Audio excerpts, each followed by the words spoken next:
Hello everyone, welcome to our YouTube channel English honours hub. I hope आप सब ठीक होंगे। आज की वीडियो में हम semester 4 DSC 11 Indian writing in English का एक वर्क द इंट्रूजन पढ़ने जा रहे हैं, जिसको शशि देशपांडे ने लिखा है। सो आइए सबसे पहले अबाउट द ऑथर जानते हैं।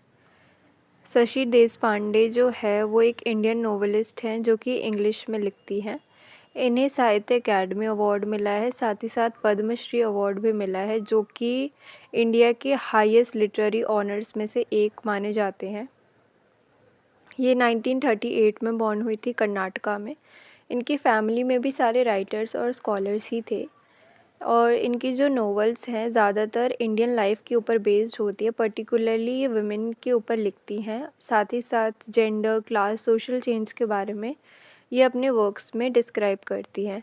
ये one of the most important Indian novelist हैं अपनी जनरेशन की। सो आइए अब हम द इंट्रूजन पढ़ते हैं। सो इंट्रूजन एक स्टोरी है जो कि well known Indian writer Shashi Deshpande ने लिखी है। ये ज़्यादातर इनके जो वर्क होते हैं वुमेन के अराउंड ही रिवॉल्व करते हैं।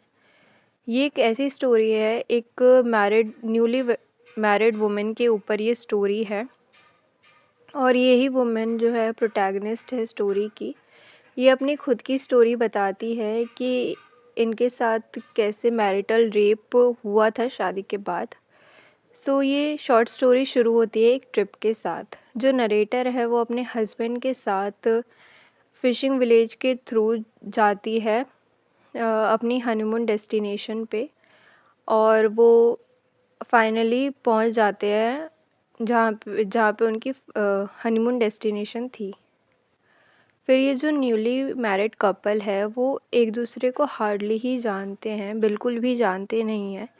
सो नरेटर को बहुत अनईज़ी फील होता है अपने पार्टनर के बारे में, जिसकी वजह से पूरे रूम में सिर्फ साइलेंस ही होता है। कोई दोनों एक दूसरे के बारे में कुछ बोलते नहीं हैं।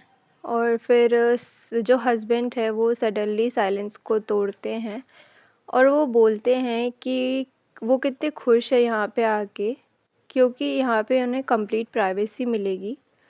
और वहीं दूसरी तरफ जो नरेटर है वो काफ़ी ज़्यादा नर्वस है, क्योंकि यहाँ पे वो अकेले ही हैं एक स्ट्रेंज मैन के साथ जिसे वो बिल्कुल भी नहीं जानती है। तो जर्नी की वजह से नरेटर जो है वो बहुत थकी हुई भी फील करती है। सो वो एक चेयर पे बैठ जाती है और अपने ही ख्यालों में खो जाती हैं। सडनली वो उनके हस्बैंड पूछते हैं कि वो इतनी चुप क्यों हैं। सो वो बोलती है कि कुछ नहीं, बस वो थोड़ी थकी हुई है, इसी वजह से वो चुप है। फिर वो उसके करीब आते हैं उनके हस्बैंड और अपना हाथ उनके ऊपर रखते हैं, जिसकी वजह से नरेटर को काफ़ी अनकंफर्टेबल फील होता है। फिर भी वो नॉर्मल एक्ट करने की कोशिश करती हैं। वो बोलती है कि हमें वेरेंडा पे जाना चाहिए सी को देखने के लिए। फिर वो लोग वेरेंडा पे जाते हैं और वो बोलती है कि हमें नीचे चलना चाहिए सी देखने के लिए, बट उनके हस्बैंड बोलते हैं कि वो सुबह जाएंगे, क्योंकि अभी बहुत डार्क हो चुका है ऑलरेडी, तो हम सुबह चले जाएंगे।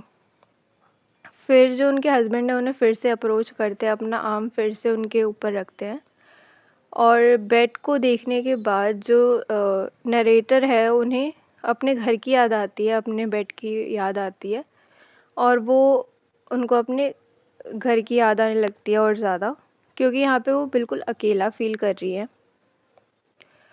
और ये देख के उनके हस्बैंड को भी कोई फ़र्क नहीं पड़ रहा है कि नरेटर किस चीज़ से गुज़र रही है। वो अपनी ड्रेस चेंज करने चले जाते हैं।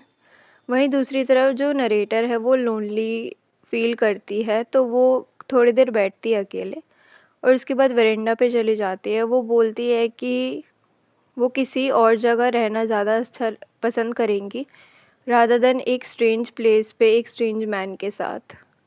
फिर जब उनके हस्बैंड कपड़े चेंज करके आते हैं और वो नरेटर को रूम में नहीं देखते हैं, तो उनको अंदर बुलाते हैं कि तुम भी अपने कपड़े बदल लो। तो फिर वो बात मान लेती है उनकी और फिर चली जाती है।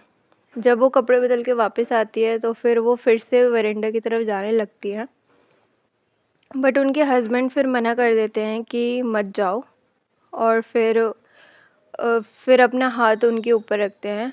फिर बहुत टाइट इस बार होता है उनका ग्रिप, जिसकी वजह से वो और ज़्यादा अनकंफर्टेबल हो जाती है। वो स्ट्रगल करती है उनसे दूर भागने का, और वो उनके हस्बैंड उन्हें किस करने की कोशिश करते हैं, बट वो स्ट्रगल करती है, और इस स्ट्रगल में जो उनके हस्बैंड का चश्मा है वो नीचे गिर जाता है और टूट जाता है। इससे उनके हस्बैंड और गुस्सा हो जाते हैं, और वो उससे पूछते हैं कि तुम मुझे अवॉइड क्यों कर रही हो। तो वो फिर नरेटर बताती है कि हम एक दूसरे को अभी जानते भी नहीं हैं, उसे थोड़ा टाइम चाहिए। तो वो अपनी फीलिंग्स को एक्सप्रेस करना चाहती हैं कि वो उसे और जानना चाहती हैं अपने हस्बैंड को, लेकिन वो कुछ कह नहीं पाती हैं क्योंकि जो उनके हस्बैंड है वो उसे बहुत ज़्यादा गुस्से से देख रहे थे, जिसकी वजह से वो कुछ भी अपनी फीलिंग एक्सप्रेस नहीं करती है और अपने अंदर ही ये बात रखती हैं। फिर उसके बाद उनके जो हस्बैंड है वो बेड पे चले जाते हैं सोने के लिए, और उनके बाद वो भी चली जाती है सोने के लिए। फिर आधी रात को वो अपने आप को ड्रीमी स्टेट में पाती है, वो जैसे कि वो बीच पे लेटी हुई हैं और वेव्स जो है उन्हें बहुत तेज़ी से हिट कर रही हैं। और जब वो उन्हें होश आता है तो उन्हें रियलाइज़ होता है कि जो साउंड थी सी की वो रियल है, बट ये वेव्स नहीं थी जो उन्हें हिट कर रही थी, रादर इनके हस्बैंड थे। और वो जब होश में आती है तो उन्हें और पुश करने की कोशिश करती है, लेकिन नहीं कर पाती हैं, और तब तक उनके हस्बैंड ने उनके प्राइवेट स्पेस पे कब्ज़ा कर लिया होता है। सो इस वर्क के ज़रिए जो नरेटर है वो हमें मैरिटल रेप के बारे में बताना चाह रहे हैं, और जेंडर रोल्स के बारे में बताना चाह रहे हैं कि उस टाइम पे जो थे वो मेल डोमिनेटेड सोसाइटी थी। जो हस्बैंड चाहता था वही वुमेन को करना पड़ता था, वाइफ़ को करना पड़ता था, अपनी डिज़ायर को भूल के हस्बैंड की डिज़ायर्स को और उनकी डिमांड्स को पूरा करना पड़ता था। सेकंड है ट्रॉमा एंड इट्स आफ्टरमैथ। ये जो हुआ है नरेटर के साथ, अब ये पूरी ज़िंदगी उन्हें याद रहेगा और उनके माइंड पे एक गहरा असर पड़ेगा जो कि पूरी रेस्ट ऑफ द लाइफ उनके दिमाग में ही रहेगा। थर्ड है communication and lack of understanding. ऐसे सारे केसेस इसी वजह से होते हैं क्योंकि कपल्स के बीच में अंडरस्टैंडिंग बहुत कम होती है, और जो विमेन है वो अपने आप को एक्सप्रेस नहीं कर पाती, अपनी फीलिंग्स को अपने अंदर ही दबा के रखती है, जिसकी वजह से ऐसा होता है। सो यहीं पे हमारी वीडियो ख़त्म होती है। अगर आपको ये नोट्स चाहिए तो आप हमारे टेलीग्राम चैनल को ज्वाइन कर सकते हैं, लिंक डिस्क्रिप्शन में है। Thanks for watching.